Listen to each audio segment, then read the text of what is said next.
All right, so move on to the next segment. I'll be sharing my thoughts on Bryce Young being benched by Andy Dalton. So when I saw this news yesterday, it was mind-boggling. I, I'm still lost for words just thinking about how Bryce Young has already been benched. So yesterday afternoon, the news broke around the league that former first overall pick from the 2023 NFL draft class, Bryce Young, has officially been benched by veteran quarterback Andy Dalton. Bryce Young has officially lost the starting quarterback job in Carolina. This has to be the quickest amount of time that I've seen a number one quarterback being a number one overall pick being replaced this fast in his NFL career. Bryce Young hasn't even played a total of 2 full seasons, and he's already being benched, and he's lost the starting job already in Carolina. Now, the fastest time that I think that a first round quarterback, to my knowledge in recent memory, has been replaced this fast was Josh Rosen when he was replaced by Kyler Murray when the Cardinals drafted Kyler Murray the following year. But this is huge for Bryce Young, who's a former first overall pick. And Bryce Young, I'm sorry, he has been a bust, and it hasn't been pretty to watch. He's 2-16 as a starter, 11 passing touchdowns, 13 interceptions, a QBR of 32, a completion percentage of 59%. This has not been pretty for him, and it's over for him in Carolina. There's no coming back from this. You being the number one overall pick, you having stats this bad, you being benched by a veteran guy, Andy Dalton. This is not a good look. And I think the franchise is going to be ready to move away from him after this NFL season. And it sucks because they gave up so much draft capital to get Bryce Young. You traded Chris McCaffrey, DJ Moore, Brian Burns, those three players to get more draft capital to bring in another franchise quarterback, which turned out to be Bryce Young. And those three respective players were 26 years of age or younger when the Panthers traded them. Do you see the production that Christian McCaffrey is giving the San Francisco 49ers? He's the reason why they were in the Super Bowl last year. One of the reasons why. You got him, they traded him away, and he's the best running back in the NFL when healthy. So look at what that has happened. DJ Moore was your number one wide receiver. You traded him away to get a quarterback. I mean, he hasn't taken off officially in Chicago, but if Caleb Williams can get going, Brian Burns, you just gave him to the New York Giants. Just wait until they get good again. My co-host Rob Sarasula would love that, but wait until they get good again. And he's a dominant pass rusher for them in the Big Apple. They gave up 3 cornerstone players to get more draft capital to get their hands on Bryce Young. And Bryce Young has not turned out to be a good player. Now, this is where another argument is. Because I understand that Bryce Young is, well, very young into his NFL career. He hasn't even played 20 ball games yet, and he's already being replaced and benched.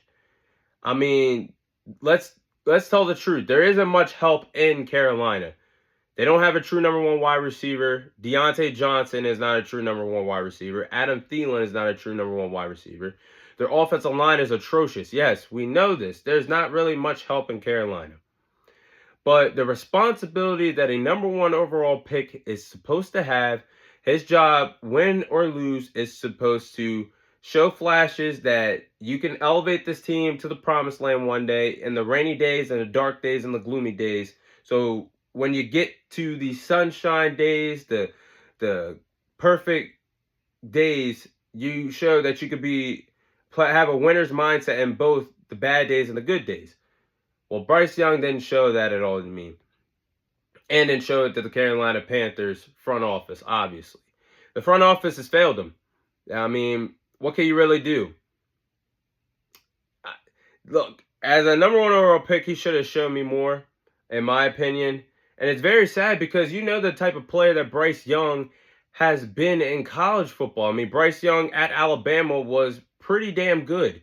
I mean, former Heisman winner, former 2020 national champion when he was the backup of Mac Jones. Still gets credit for being a part of that team, so he's a champion at the collegiate level. We all knew when Bryce Young was going into the NFL as a dual threat, the playmaking ability was there in his arm that he showed at Alabama. He made plays in the pocket. He could make plays on the run, throwing the ball on the run, I should say. A dual threat. He could make plays with his leg. The only thing that we thought about could bother him at the NFL level was his height and his size, not being a big quarterback. I mean, obviously there's shorter guys like a Kyler Murray in the league. I mean, Kyler Murray's a dual threat quarterback, but he plays much better at the position, and he's pretty bulked up, I would say, for his size compared to Bryce Young, who's pretty small for his size. So I think that is a reason why Bryce Young is struggling, because the height and his size. And honestly, his NFL experience has been very horrible thus far. It has been a nightmare. Excuses or no excuses, you got to put up better stats than this. Maybe the game's too fast for him at the NFL level. Maybe he's just not getting his read progressions down. But the film that I've seen of Bryce Young and the chances I've seen that I've gotten to see him play on the field with the Carolina Panthers, this has been bad.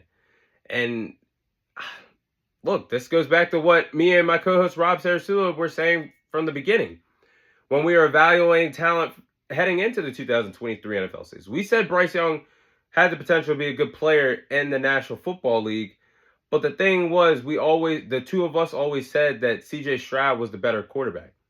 You had C.J. Stroud in the palm of your hands with the number 1 overall pick. Now, C.J. Stroud wouldn't have done the things that he has done with the Houston Texans if he had this Carolina Panthers team, but you would have saw a much better outcome. Maybe not in the win-loss column, but certainly at the quarterback production being produced for what Bryce Young has given us thus far. And it's sad. I mean, the NFL, we are in a dawning era of the NFL where you're a rookie, you don't have much time to mess up, to screw up. Because franchises will move on from you in a snap of a finger. It's a week-to-week league. If you don't show enough, your job is gone from you. It's taken from you.